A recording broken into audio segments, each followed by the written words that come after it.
Welcome, Amazonians, to another great episode of Amazonian Talk. Just a few quick things. We are not here to bash men or women. We are simply stating our opinions and our experiences. If you feel offended on more than one occasion, then this may not be the podcast for you.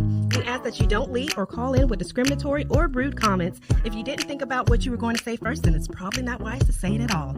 Remember, if you are calling in to participate in the show, then you are giving us consent to record your voice. All right, so now that we got that disclaimer out of the way, let's get to it and talk about it with your hosts, Winter Blaze and Violet Cruz. I'm waving my hand around like that. Inflatable balloon guy. I can't remember what cartoon that was on. Was it a Cleveland show or Family Guy? Yeah. Oh, that's such a tongue twister to say. I can't even say it. Wavy, inflatable. Wait, wavy. I forget. Okay. It was a mouthful. Yeah. But you know we're talking about the ones that be flinging all over the place at the car lots and stuff. But anyway, so welcome back. Season 5, episode 7. This episode is about intentional conditioning. I think we touched slightly on it before, but more so of the expectations of how those particular expectations came about with conditioning, or the unintentional conditioning. But this time we're going to talk about the intentional ones as well. We're going to retouch on that and talk again about social norms and playing house and grooming us, things of that nature too. Mm-hmm. But before we get into the jiggly joes of everything, that's the song for this episode. I'm going to give it to you. Why, hello, everyone. So, for this week, for your intention for this week, it's going to be stemming from this quote. Learn to embrace your own unique beauty. Celebrate your unique gifts with confidence. Your imperfections are actually a gift. Oh my gosh, I'm going to say that again. Your imperfections are actually a gift. I know sometimes maybe it doesn't seem that way. Maybe, why do I have to be this way? Why do I have to feel this way? Why do I have to think this way? But you are so amazing and incredible, and your perspective is so unique that it is a gift in and of itself, and you need to embrace that. So, yes. Of course, I will always tell you who said these wonderful, wise nuggets of wisdom, just not right now. No, not right now. Not right now. Yeah. The thought is coming like, I know Violet just stared at me the like, wheels turning. It's coming. When you get a certain age, you just get freaking tired of every thought coming in and then quickly leave. It's like, God dang, let's stay a minute. Okay, bye. But I wanted to say, because we always sometimes have to say this, like, yes, things that make you unique, be okay with. However, the only small tidbit, however, if you're an ass and you know you're an ass, don't be like, that's unique to me.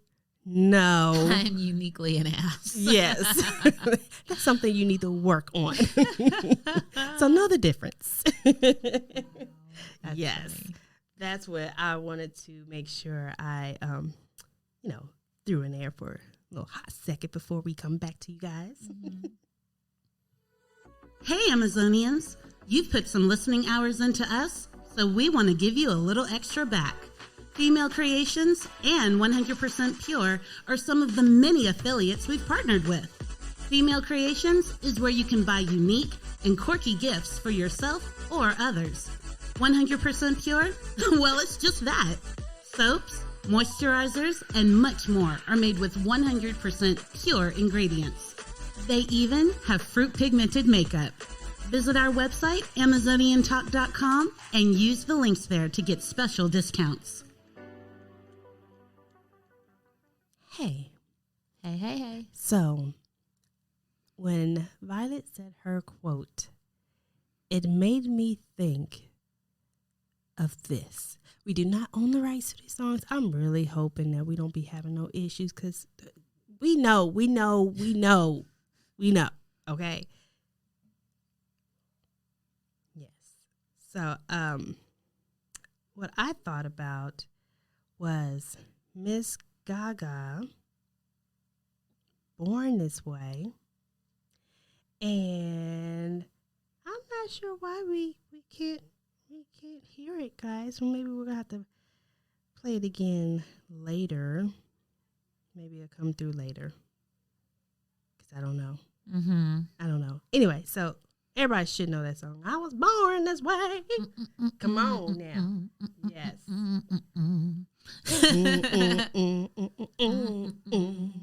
Just see us. Yeah. We groove into it. Yes.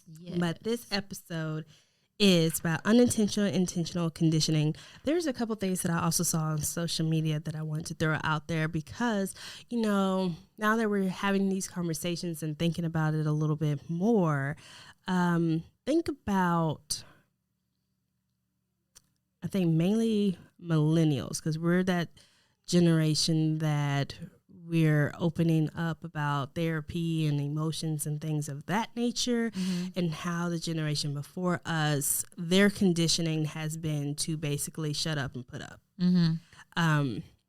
And a lot of the issues we have today are from unintentional and intentional conditioning, both from the government and from generational stuff as well. So let's take a little, I was about to say a peek, talk. It's so different podcasting because you don't see anything, which is audio podcasting.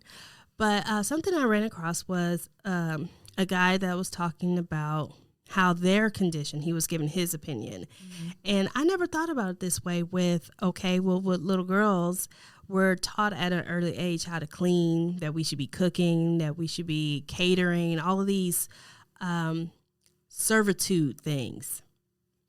And one of the things that got brought up, because a lot of women now are opening up about postpartum depression and how hard it is mothering kids by themselves, being a single mom in relationships and in marriages and things of that nature. I've experienced that as well. And he said part of their problem is, and they're not man group or whatever, but part of their issue and those, group of men is that, because they're taught to be to be masculine, or what masculinity is so much aggression and not being able to show emotion and things like that, that one of the things that they lack is nurturing.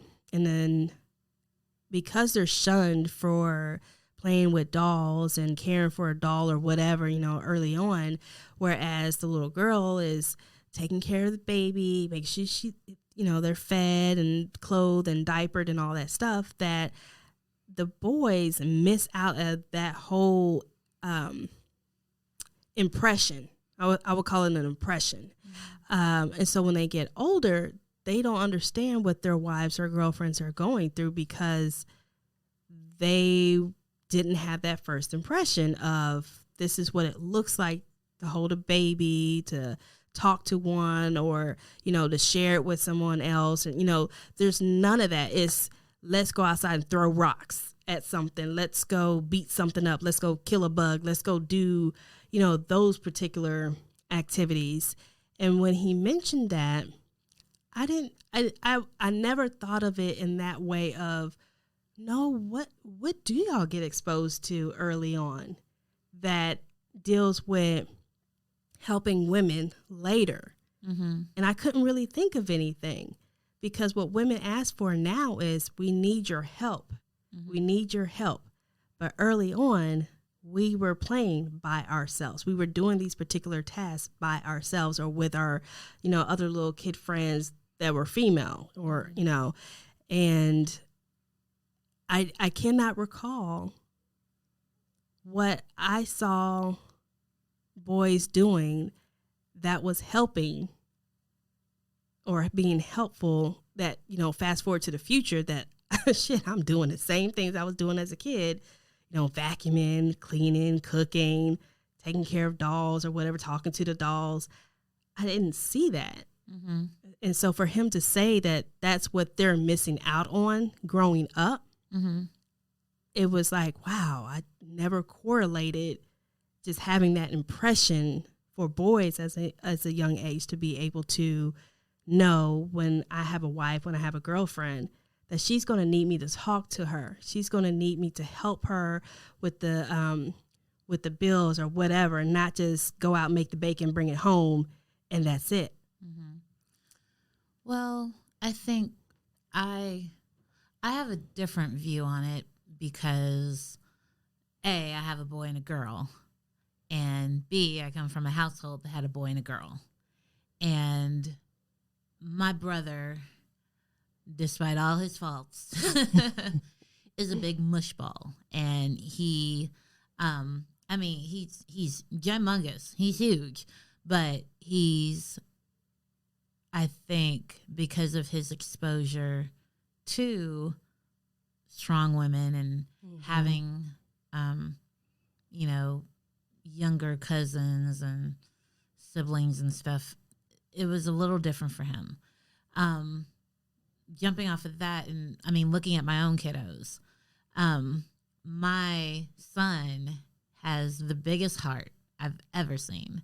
And he just wants everybody to be happy. He wants everybody. And no, he didn't play with dolls. He played with dinosaurs, and he liked Minecraft and all the Transformers. All the stereotypical boy stuff or whatever you would think. His favorite color is red because he's like, I don't know. But if my daughter, if he had a wisp that my daughter was in trouble or needed him, he'd kill himself to get to her and be whatever it was that she needed. On the flip side, my daughter is not the most sensitive person in the world, and she has protectors. It's funny you say that. She has protectors, but she doesn't want them, nor does she really need them most of the time. She's very strong-willed. She plays with dolls, but she also plays with dinosaurs, and she also plays video games and does I look at my daughter and all I see is anything you can do, I can do better. I can do everything better than you. When she looks at her brother. Wasn't that a Playtex commercial? Yeah, it was something. But that's her thought. Yeah, there's nothing you can do so true. that I can't do, and I can probably do it better. And so I think that to a certain extent there is a social norm that plays a part. I want to say it depends on the dynamic, because what you have is experience. If you're, for instance, my kiddo, he's my only kiddo boy. Mm-hmm. He doesn't have a female. He's not around a whole bunch of females all the time in the house. Mm-hmm. So he's automatically exposed. If he was like your kiddo is, automatically exposed to femininity and feminism. There wouldn't be, there's no absenceness of that. Like, he's already unintentionally learning, this is what it's like. This is what it's like for her. He sees that all the time versus households where it is a single kid, or maybe the age gap is very large. There are 6 years and up is kind of a big age gap. They're not exposed to the other things as often. And that's where I don't know if that's because I didn't watch the remainder of the clip because it was already cut off. But I would see that's where most of what I was saying takes place, is if there's no experience around, and that's it. You know, some parents they're like that. I wouldn't care for my, like, it's gone, because I think it's the same thing. For me, it's not like it's an action figure. Shoot, it's something that you play with that looks like a doll or an action figure, whatever. It's the same damn thing. But I do have to teach my son, like, hey, come help me.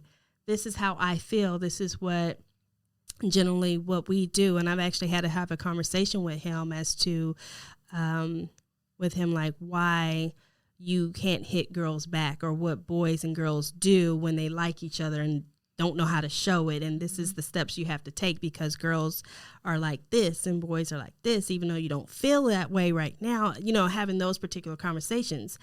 But on the other side, if it is, a boy and a girl in the household and they're close together, they're learning that together, the differences and similarities.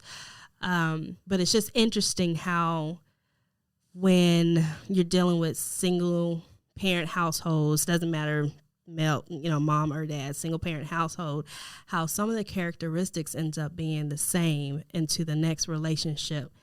And this is going on a rabbit hole down, like a deeper conversation, guys. Oh, yeah. But there's just similarities. And I think, well, I won't go that way because I was about to say what I wish I had.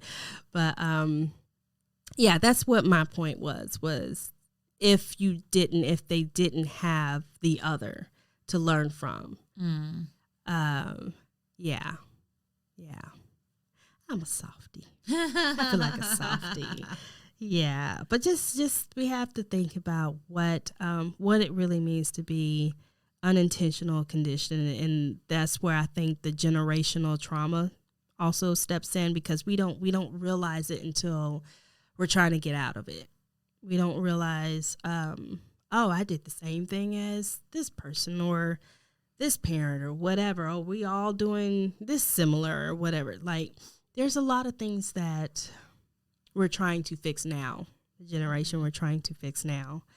Yeah.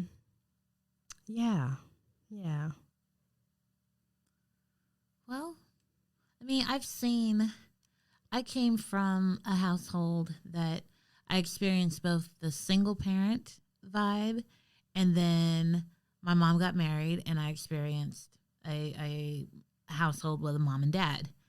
And I get where, it